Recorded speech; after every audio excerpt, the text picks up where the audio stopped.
Ibihe byiza bakunzi ba Minembwe TV ushobora kudukurikirana ku mbuga nkoranyambaga zitandukanye Facebook, X, Instagram, TikTok hose ni Minembwe TV. Uyu ni umwanya makuru ariko mbere ko tuyabagezaho dore zimwe mu ngingo z'ingenzi tugiye kwibandaho muri aya makuru yacu.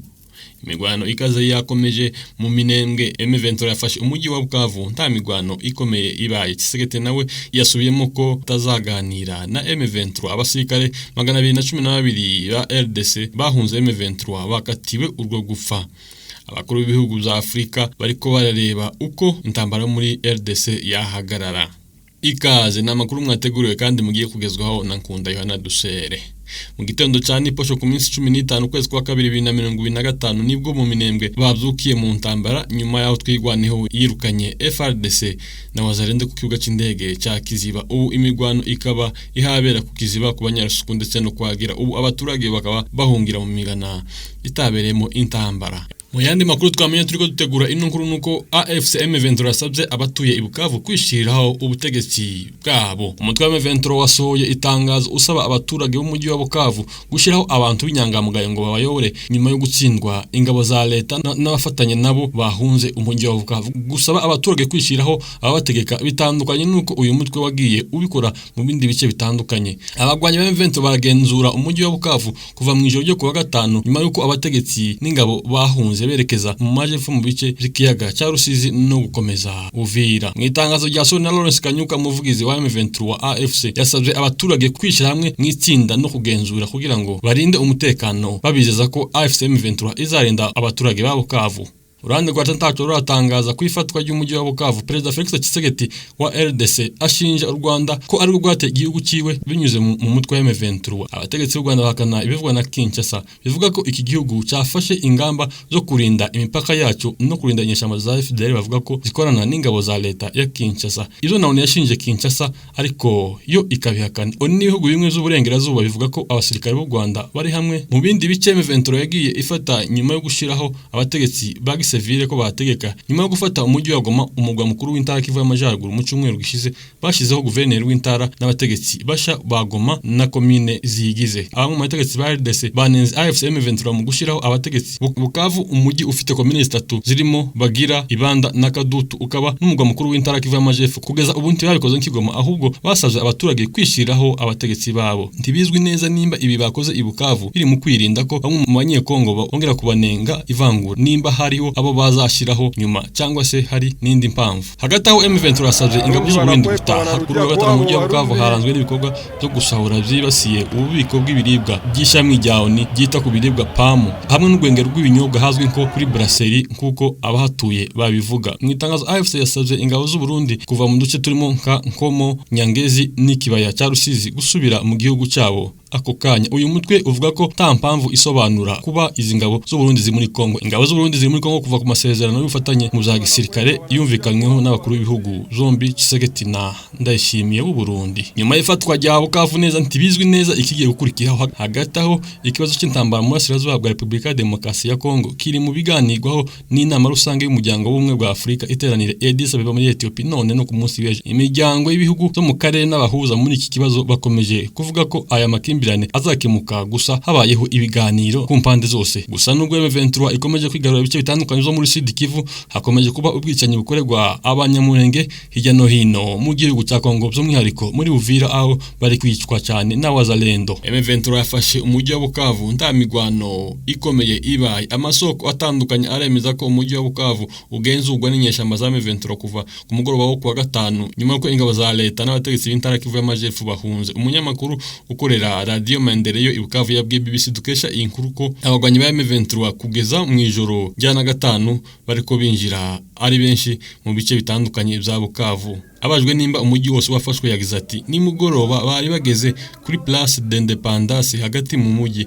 Nyuma yo gufata Kavumu baturutse mu majyaruguru y'umujyi binjira muri Kabare n'Abagira, kandi nakubwira ko komine Kadutu y'umujyi nayo bayirimo. Radio Okapi ivuga ko umujyi wa Bukavu wafashwe na M23 nyuma yuko abasirikare bavuye mu bigo byabo barahunga. Ibiro ntaramakuru Reuters bisubiramo Colonel Nanga kuriye AFC M23 avuga ati nakwemeza ko ko twinjiye muri Bukavu uyu mugoroba kandi ejo kuwa gatandatu tuzokomeza mu gikorwa cyo gusukura umujyi wa Bukavu. Uruhande rwa leta RDC n'abategetsi ba Kivu y'Amajepfo ntacyo baratangaza ku makuru yifatwa rya Bukavu. BBC dukesha inkuru yagerageje kuvugisha guverineri Jean-Jacques Purusi w'intara ntivyashobotse. Umunyamakuru w'i Bukavu yabwiye BBC ko nyuma y'ifatwa rya Kavumu ku gicamunsi cyo kuri uyu wa gatanu muri Bukavu habaye impagarara n'ubwoba bwinshi mu mujyi hose. Yagize ati nta wakeka ko Kavumu izafatwa kuri abasirikare bahunze Kavumu bagiye kugera hano mu mujyi wa Bukavu. Hari impagarara n'ubwoba ibihuha ari byinshi. Mbere Kiliziya Katolika na societe civile ya Kivu y'Amajepfo bari bagaragaje ko hari ubwoba bwinshi ko imigwano nibera mu mujyi wa Bukavu hazaba kumena amaraso menshi.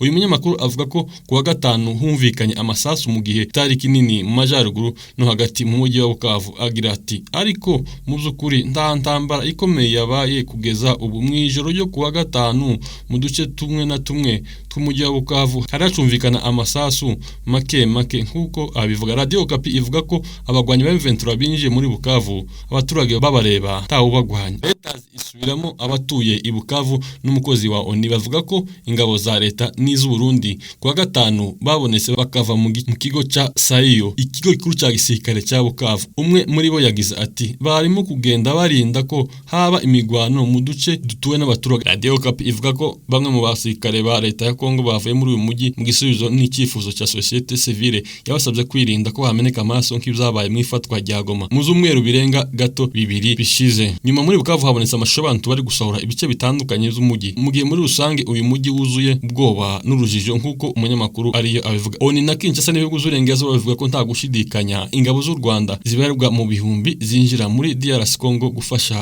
umutwe wa M23. Abategetsi b'u Rwanda bagiye babihakana inshuro nyinshi, bavuga ko bafashe ingamba zo kurinda imipaka yabo n'umutekano w'igihugu kubera umutwe wa FDLR urwanya Kigali ikorana na Kinshasa. Ibyo leta ya Kinshasa yashinjwe na ONU ariko nayo yahakanye. Muri iki kiganiro Imunice Perezida Tshisekedi atagaragaje ibimenyetso yashinje uwo yasimbuye ko ari we uri inyuma y'abamugwanya n'izi ntambara. Yagize ati ababiri inyuma yabyo barihishe ntibagaragara ngo babivuge, kandi uri inyuma y'ibyo byose wanyawe n'uwo nasimbuye Joseph Kabila nubwo atabivuga ngo avyemere. Reka amakuru yacu tuyakomeza kuri iyi nkuru ivuga ngo Tshisekedi yasubiyemo ko atazaganira na M23. Perezida wa Repubulika ya Demokarasi ya Kongo Felix Tshisekedi yatangaje ko ubutegetsi bwe butazaganira n'umutwe witwaje intwaro wa M23 nubwo bwabisabwe n'ibihugu by'umuryango wa Afurika y'Iburasirazuba EAC n'uwa Afurika y'Epfo SADC. Abakuru b'ibihugu basabye leta kuganira n'imitwe yitwaje intwaro yose harimo na M23 ku itariki y'umunani z'ukwezi kwa kabiri ubwo bahuriye i Dar es Salaam muri Tanzania, bagaragaza ko ibiganiro bya politiki ari byo byagarura amahoro aranze mu burasirazuba bwa RDC. Gusa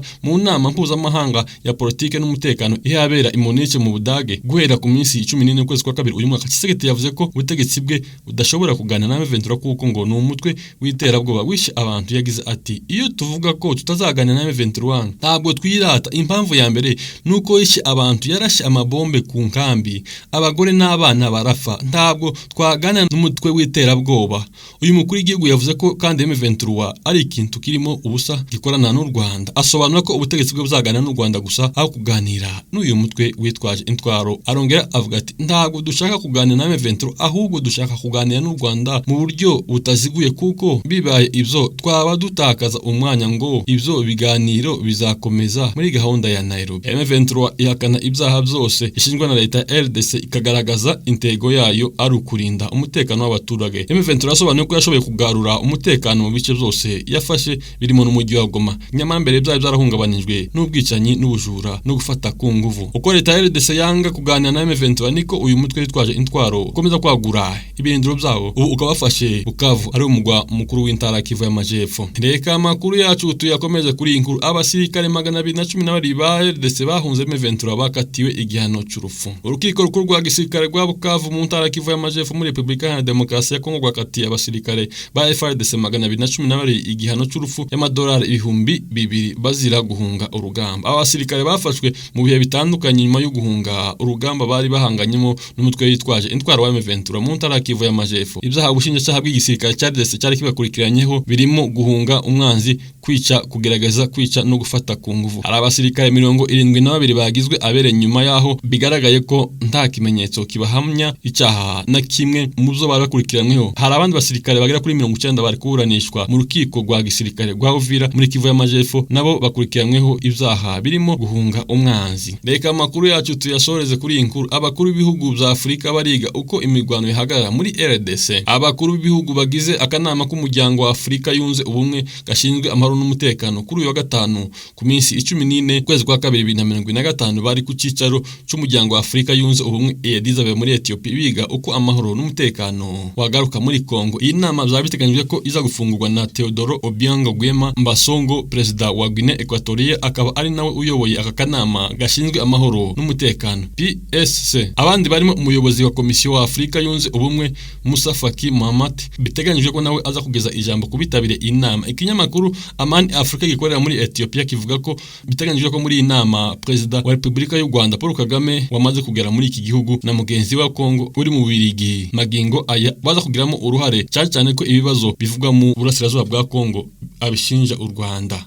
Mu bandi baza kuba bari muri iyi nama, João Lourenço, perezida wa Angola, akaba yarasanzwe ari umuhuza mu biganiro hagati y'u Rwanda na RDC. Samia Suluhu Hassan, ushinzwe politike, ufatanye, umutekano, umuryango wa SADC. Emerson Mnangagwa, perezida wa SADC. William Ruto, perezida wa Kenya, akaba n'umuyobozi w'umuryango wa Afurika y'Iburasirazuba EAC. Cyril Ramaphosa, perezida wa Afurika y'Epfo. Uhuru Kenyatta, wahoze ari perezida wa Kenya, akaba n'umuhuza mu biganiro bya Nairobi. Iritabirwa na Antonio Guterres, umunyabanga mukuru w'umuryango w'abibumbye. Iyi nama ije ikurikira iyahuje imiryango ya EAC na SADC yafashe imyanzuro itandukanye irimo gusaba ko impande zitandukanye zihagarika imirwano, kandi perezida Felix Tshisekedi akaganira n'umutwe wa M23. Kugeza ubu M23 imaze gufata umujyi wa Bukavu. Perezida wa Kongo Felix Tshisekedi ntakozwa izo kuganira n'uyu mutwe yita ko ari uw'iterabwoba. Ashinja u Rwanda guha intwaro no gufasha M23 mu za gisirikare gusa, yaba u Rwanda n'uyu mutwe wa M23 ni kenshi bazamaganiye kure. Mwakoze kubana natwe muri uyu mwanya makuru. Nimba utarakora subscribe yikore maze uzozobona ibiganiro byacu mu ba mbere. Iyi ni Minembwe TV, njyewe nitwa Nkunda Yohana Dusere.